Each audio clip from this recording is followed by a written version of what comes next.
There are over 200 Bible verses concerning idolatry. Why all the emphasis? Why does God care so much about idolatry? In this video, we give 5 reasons why idolatry matters. After all, idolatry is one of the 7 Noahide Commandments incumbent upon all of mankind. Hey guys, Future Justin here. I just want to preface before this video starts that I don't actually know God's exact reasons and his exact thoughts. As God says in Isaiah 55:8, quote, "My thoughts are not your thoughts, neither are your ways my ways." So as a disclaimer, the reasons that I outlined in this video are just only as a result of my extensive research and logic. Nevertheless, I still think that they are valuable, and with that, back to the video. Let's first remember that idolatry is the worship of anything other than God. God alone created everything, and He alone is the ultimate cause of all existence. Everything depends upon Him. This is why we worship Him alone. And here lies one of the reasons why God cares about what we believe. Belief shapes action, and action shapes reality. Our first point, God is not just one God among many gods. He is reality itself. And thus, worshiping anything other than God is denying reality. Denying God is not simply just a mistake. It disrupts the entire human orientation to truth, meaning, and ethics. Therefore, when one follows an idol, a false god, or other religions, one disconnects from the source of reality. In doing so, they deny the one true God and the Torah that this one true God gave. It follows that when one denies the Torah, one risks not observing the 7 Noahide Commandments upon all of us Gentiles. Straying from these commandments means moving away from God's will for us. So the first point, again, to deny God is to deny reality. Second, and perhaps my favorite point, idolatry breaks the conditions necessary for justice. God cares about idolatry because He created humanity with a moral purpose.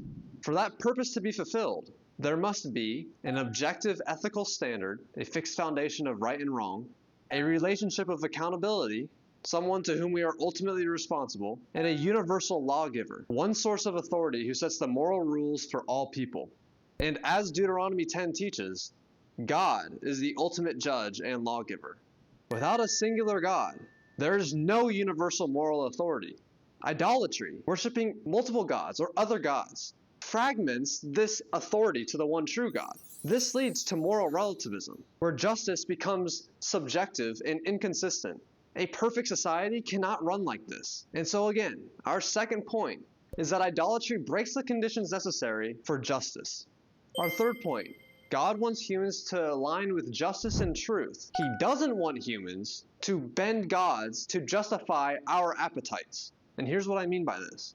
Let's consider the multiple forms that idolatry can take. In many pagan traditions, there are multiple gods. If I don't like one god, I can simply just choose to worship another god. But notice what's really happening when I do this. When I choose which god to follow, I'm actually worshiping my own preferences. I become the judge of the divine, and not the other way around, rather than submitting to the one true God. It's the same thing as if I follow a religion because I like it, or because I find it comfortable. That too is worshiping my own preferences, not objective truth. Remember, human preferences are subjective and changeable. Only God and His laws are truly objective. Only His wisdom, revealed in the Torah and the Noahide Code, provides a trustworthy and consistent path for all of us to live. Thus, in this way, idolatry is moral evasion, a kind of self-deification, placing ourselves above the true source of justice and truth. So again, our third point, God wants us to live in truth and justice. He does not want us to worship our own preferences by choosing what to follow. 4. Humans become what they worship. As Psalm 115:8 says, those who make idols become like them. Now think about worship. Worship is like an awe, a reverence. Worship can be prioritizing or aiming for, sacrificing for, praising. When one worships something, one becomes aligned in that direction. Now remember, God created humans in His image, which gives us an infinite potential for goodness, wisdom, and holiness. These are all qualities far beyond what an idol can represent. So when we worship idols, created things, remember ideas can also be idols, they're created by humans, we limit ourselves and lose touch with that divine image. Therefore, idolatry dehumanizes us and pulls us away from our true nature and potential. So again, God cares about idolatry because humans become what they worship.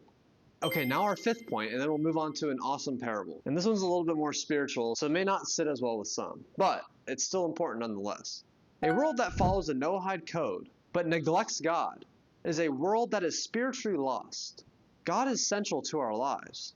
When we perform action, the core and the essence of that action could be missing if we don't have God in our lives.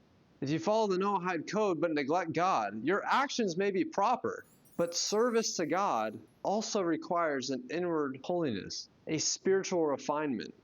There are many times in the Bible where God is mad because the Israelites are indeed performing all of the commandments, but they're not doing it with the right attitude or the right mindset that really connects these commandments to God. God wants you to put your heart into it, if that makes sense, not just go through the motions. So again, our fifth point. God cares about idolatry because through idolatry, one can become spiritually lost.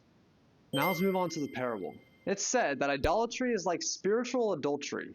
There's a parable about a great and benevolent king who adopts a poor orphan child.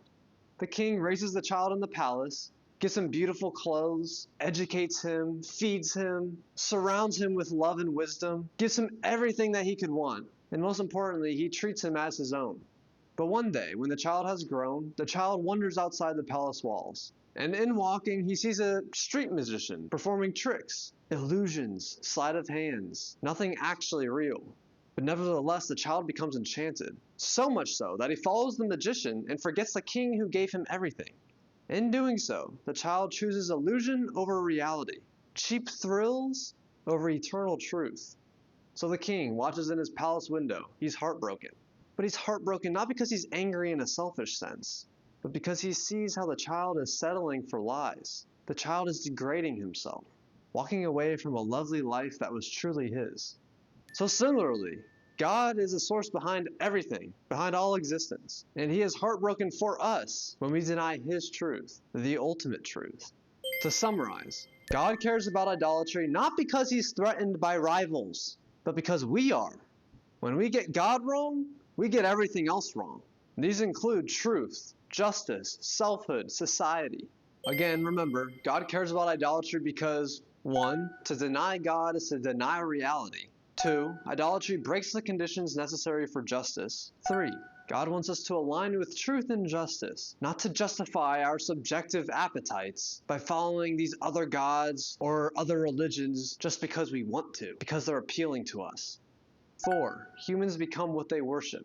And 5. A world that neglects God is spiritually lost. It's empty. I encourage you not to commit spiritual adultery. If you follow this channel, I will help you in the direction set out for us by God in the Torah, the Noahide Code. Please let me know what you think in the comments. Thank you for watching.